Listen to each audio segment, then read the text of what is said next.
My mentally ill wife crashed our car for an insurance claim, but accidentally unalived someone, then went totally insane during the prosecution process. A while ago, my wife Amanda got the brilliant idea to make a lot of cash by crashing our car and writing it off for an insurance claim. I told her no, as this was our only car and we could not afford to lose it. But a few days later she came home bawling her eyes out. I asked what was wrong and why didn't she drive home considering she took the car, and after she calmed down she explained, well, she took our car for grocery shopping, but actually drove to the nearest traffic light on the main road. She suddenly accelerated at a red light and drove into an oncoming vehicle at top speed. She somehow wasn't injured, but the other vehicle had a 52-year-old woman and her 19-year-old daughter, both of whom were unalived. Immediately upon impact, she jumped out and fled the scene on foot. She had done it for the insurance money, she said. We needed it, she said, but something went terribly wrong. I couldn't believe what I was hearing. She said she didn't mean for it to happen like this, and that she panicked. I don't know what her thought process was, but this isn't the first time Amanda has acted like this. She'd always been impulsive, but mainly with little things like splurging on clothes or planning a random trip. But crashing our car, taking the life of two innocents, and fleeing the scene wasn't on my bingo card. The first time she started showing impulsive behavior was when we were fresh in our relationship. We had been dating for about a year when she decided,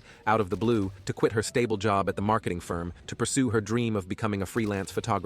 She came home one evening and excitedly told me she had handed in her resignation that day. I was confused at first. I asked if everything was okay and what made her do such a thing. She said that she's diving 100% into her passion. She talked about it in passing, but only seemed to take interest in it after seeing a woman's YouTube channel who travels the world as a freelance photographer, and she said she wanted to be like her. She didn't even own a camera. When I tried to ask her why so suddenly, she explained that she'd been thinking about it for a while and that she couldn't keep working at a job that she hated. She also said that the time that she spends at the firm is time that she could be putting into her business ventures. She said she was too tired to come home from work every day and try to practice photography. I admired her courage and how spontaneous she was, but I couldn't shake the worry of how she was going to help around the house at the back of my mind. We had bills to pay, and our finances weren't exactly reliable. Still, I wanted to support her dreams, so I smiled, kissed her, and told her I believed in her. The following months were tough. Without her steady income, we had to tighten our belts. Amanda threw herself into her new career, but work was slow to come by. I could see the strain it was putting on her, and in turn, it put a strain on us. I picked up extra shifts at the warehouse to make ends meet, and a lot of the time, I came home exhausted. My feet hurt, and I felt dizzy from the fatigue. But despite the stress and sleepless nights, I didn't mind it at first. I loved her, and I wanted to see her happy. Watching her light up when she finally booked a gig or captured a stunning photo made it all worth it. I kept telling myself that things would get better, that her impulsiveness was just part of who she was,